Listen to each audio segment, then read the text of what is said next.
Hi, it's Katrina! Mohenjo Daro. Around 4,500 years ago, an Indus River Valley culture that was impressively advanced for its time lived in what is now Pakistan. Their settlement, known as Mohenjo Daro, boasted numerous sophisticated architectural features, including a drainage system and an organized street grid. It was a prosperous city, and it's believed they worshipped some type of mother goddess. The city's ruins were discovered in 1911, and to this day, archaeologists know almost nothing about the people who lived there. There are no signs of a ruler or a central governing body, such as temples, palaces, and monuments. So Mohenjo Daro gives experts little to go on when it comes to learning about who lived here. What might grab your attention the most at the site is a pool on top of a dirt mound called the Great Bath. Was it decorative? Did people swim in it? Who knows? It's likely that someone must have ruled, and perhaps this great bath built on a mound was where the government or the rulers met. This great bath could be related to modern Hinduism, representing some type of worship of the river. The most interesting thing about this is that it seems like everyone was equal. Despite its apparent lack of leadership, the city bears evidence of being tightly controlled, standardized, and wealthy. We just don't know who controlled it.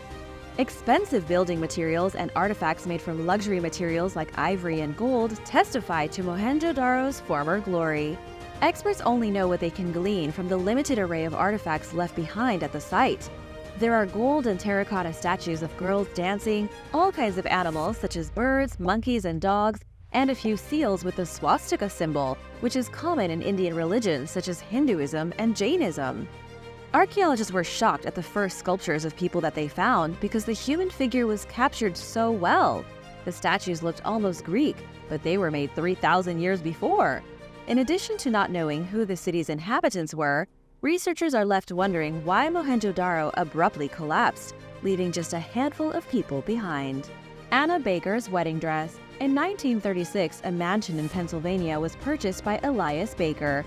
Baker moved his family into the mansion, including his eldest daughter, Anna. Anna ended up falling in love with an impoverished steel worker, and Elias forbade her from being with him because this was the 1830s and fathers had much more control over their daughters' lives. But Anna ended up going behind her father's back, and she and the young steelworker planned a secret wedding. She even purchased a wedding dress for the occasion. Unfortunately for Anna, her father found out about it and, using his wealth and influence, had the steelworker moved out of the city. As you can imagine, Anna was devastated. She refused to marry any other man, and she locked herself in her room inside the estate, and every day she could see her unused wedding dress hanging in the closet. Legend goes that Anna died an old woman in that very room, still angry at her father for separating her from the steelworker. And also, according to legend, all of Anna's anger was transferred to her wedding dress after her death, and those who would dare to put the wedding dress on are said to suffer from hallucinations. The wedding dress was eventually placed inside of a glass case to keep Anna's spirit from haunting the mansion. It can still be seen today in Anna's former home, now known as the Baker's Museum. The Nebra Sky Disc. In 1999, a group of amateur treasure hunters discovered an ancient bronze disc near the German town of Nebra. Measuring 13 inches in diameter and weighing around 4.4 pounds, the blue-green artifact features a crescent moon, 2 gold bands, with one possibly representing the horizon, and either a sun or a full moon. The group severely damaged the artifact while excavating it, then tried to illegally sell it to local archaeologists, who became suspicious and contacted law enforcement. Swiss authorities caught up to the criminals in 2003 after they tried to sell the disc to an undercover agent posing as an antique dealer. Experts have struggled to trace the origins of the object, partially because it was not unearthed by professionals, who did not get the chance to explore the site immediately upon the discovery. The Nebra Sky Disc was originally dated to 1600 BC, which would make it around 3,600 years old, and qualify it as the oldest known depiction of the heavens. Many scholars disagree with this proposed date, and some have even alleged that the object is a fake. After all, with so little to go on, they have no way to learn about the mysterious prehistoric people who created the disc. A study published last year suggests that the Nebra Sky Disc is around 1,000 years younger than previously believed. The research also argues that the artifact lacks the deep meanings that other experts have assigned to it. Perhaps the most bold claim put forth in the study is that the disc was not discovered near Nebra. This sparked outrage among Germans, who value the object as a national treasure. Instead, the researchers believe that the Nebra Sky Disc dates back to sometime between 2,800 and 2,050 years old, during the Celtic Iron Age. They think that there may have been some confusion between law enforcement and the illicit treasure hunters, thus landing professionals at square one when it comes to identifying the disc. Sadly, without access to the original archaeological site, they may never be able to put it into proper context or identify the society that it belonged to. Ancient Log Coffin. An extremely strange coffin was recently discovered in England. What makes the coffin so unique is that it was made out of an old log dating back 4,000 years. When archaeologists dug up the mysterious coffin, they discovered the remains of a man and his battle axe entombed inside. The log coffin was discovered in a pond on a golf course. Archaeology doesn't really get much more random than that. Analysis of the coffin showed that it was carved from an oak tree and its interior lined with plants. The axe buried with the dead person was likely a symbol of his authority rather than a weapon used in war. 4,000 years ago, when this guy was buried, he had been covered over by a gravel mound. Over the centuries, the mound vanished, and the land was turned into a golf course. The exact place where the guy was buried happened to end up in an artificial pond. It was only because of a heat wave in 2018 that the pond dried up enough for people to notice the coffin sticking out of the wet soil.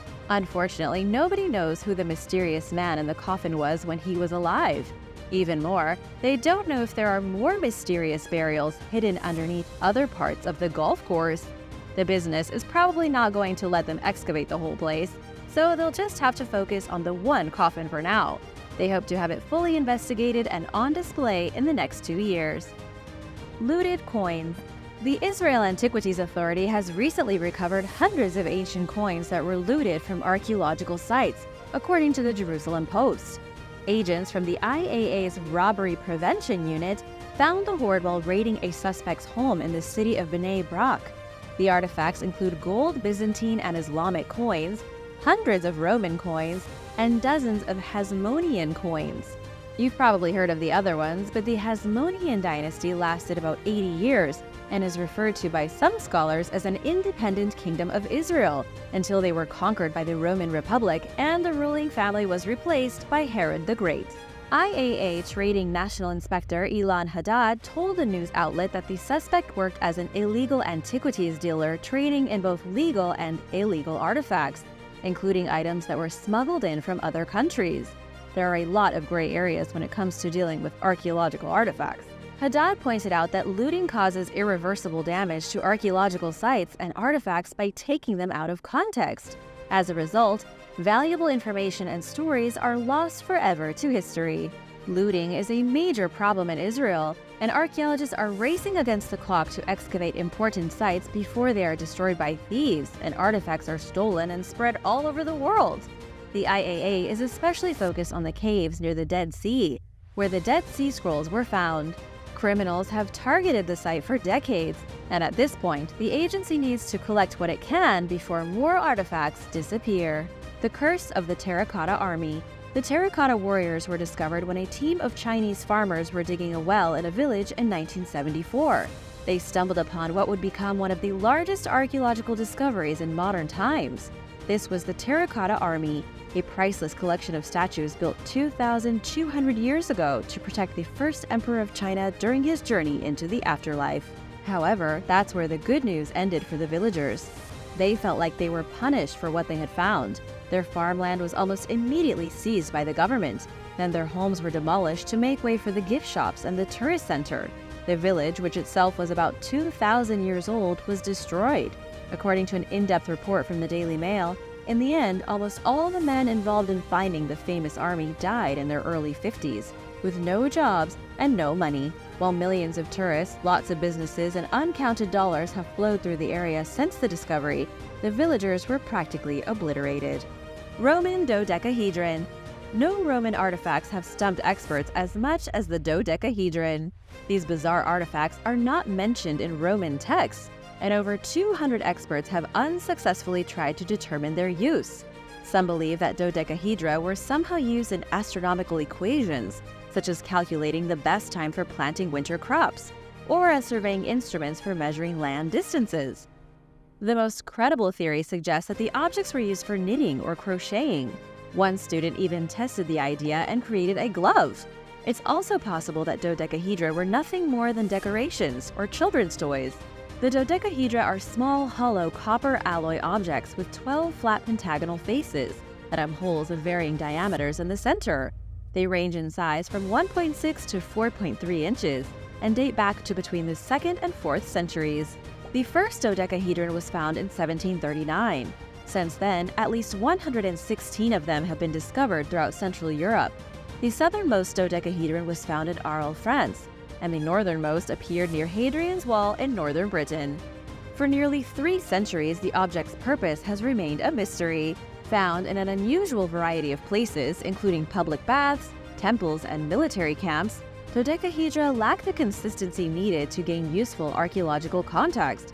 They have also appeared in coin hoards, indicating that they may have been valued objects. But why then did the Romans not talk about them? For being so common, they are utterly mysterious. What do you think they were used for? Let me know in the comments below. The ancient Greek computer. The Antikythera mechanism has fascinated scientists for decades as the oldest known computer in history. It dates back 2,000 years, discovered in 1901 off the coast of Greece. It was taken out of a shipwreck, with researchers believing they had found a piece of a highly advanced machine, or a mechanism. However, nobody could really figure out what the machine was used for, or how the Greeks had managed to make their own computer, turning this into one of the most confusing artifacts of modern times. The thing about the artifact is that it looks a whole lot like a mechanism that you would find in any modern piece of machinery. But thanks to new technology, scientists have finally unlocked the secrets of the computer. Researchers with the University of London made a computer-generated reconstruction of the Antikythera mechanism. They scanned the fragment and then recreated what the entire machine would have looked like. As it turns out, it was a really complicated astrological clock. The fragment that's been captivating generations is just one piece of a machine operated by interlocking gears. All these gears were fitted into a wooden case about the size of a shoebox. The gears worked just like gears inside of a watch, only this machine was used to display the positions of the sun, the moon, the 5 planets known to humans back then, and the phases of the moon itself. This is just one of many incredible things found in the shipwreck, with more and more being uncovered every year, including treasure and even human skeletons. Prehistoric fake beads. In today's world, we value real precious metals, gems, and other materials over fakes, even if the imitation rock looks real, especially if you can afford the real thing. But it looks like since the beginning of time, there have always been copies and imitations and scam artists trying to trick everyone. The ancients weren't much different. In 2019, archaeologists found phony amber jewelry dating back to the 2nd and 3rd millennium BC. This means that the practice of hawking fake jewelry dates back around 5,000 years to Neolithic times. A chemical analysis focused on 6 prehistoric beads that appeared to be amber. 2 were from a cave near Seville, Spain, and 4 were from a burial near Barcelona. All were determined to be fake. These imitations were made from similar-looking translucent minerals or by applying coatings to make the fake object look like amber. Some were crafted from the core of a mollusk shell and coated in tree resin, while the others were seeds covered in tree resin. These fakes aren't surprising considering how valuable amber was to many civilizations, including prehistoric Iberia. It was both rare and expensive, and was a symbol of someone's high-ranking social status. Archaeologists made it clear that the faux amber artifacts don't count toward the 647 genuine Iberian amber objects that have been found. Iron Pillar of Delhi. At 24 feet high, an iron pillar is the centerpiece of the ruins of northern India's oldest mosque at the Qutb complex in Delhi's Morali neighborhood. Although it weighs over 6,614 pounds, it was likely constructed somewhere else before being moved to its present location. This gargantuan 1,600-year-old monument is famous for its rust-resistant qualities. Archaeologists and other experts have long been fascinated by its lack of corrosion despite its age, especially in Delhi's weather, which fluctuates between hot, cold, dusty, and rainy. The pillar was once topped with an animal, which was probably removed during the Sultanate period because the imagery violated Islamic beliefs. It has a 4th century inscription in the Sanskrit language and Brahmi script. Known as the Gupta Brahmi, the carving is named after the Gupta Empire, which reigned throughout northern and central India between the 4th and 7th centuries. The inscription tells how King Chandra erected the pillar as a testament to his battle victories and dedicated the structure to the Hindu god Vishnu. There were 2 rulers named Chandra, but the message refers to Chandragupta II, who reigned from 375 to 415. One legend claims that the Sultan Iltutmish brought the pillar to Delhi, which was his capital, as a trophy. Another story holds that a king named Anangapal moved the structure to Delhi when he founded the city during the 11th century. On top of the mystery of how the pillar reached the site, its pristine state begs the question of how and why it doesn't rust. It's not likely an otherworldly or alien object, as it might be easy to assume, given its remarkable success against time and the elements. The structure was made using a practice known as forge welding, which caused a protective chemical coating to form over the iron during the smelting process. While the method itself was rather primitive, it afforded the advantage of preserving the pillar for thousands of years to come. At the same time, the monument stands as a reminder of the ingenuity of India's earliest ironsmiths. Thanks for watching! Which discovery was your favorite? Let me know in the comments below, and be sure to hit that subscribe button if you haven't already. See you soon! Bye!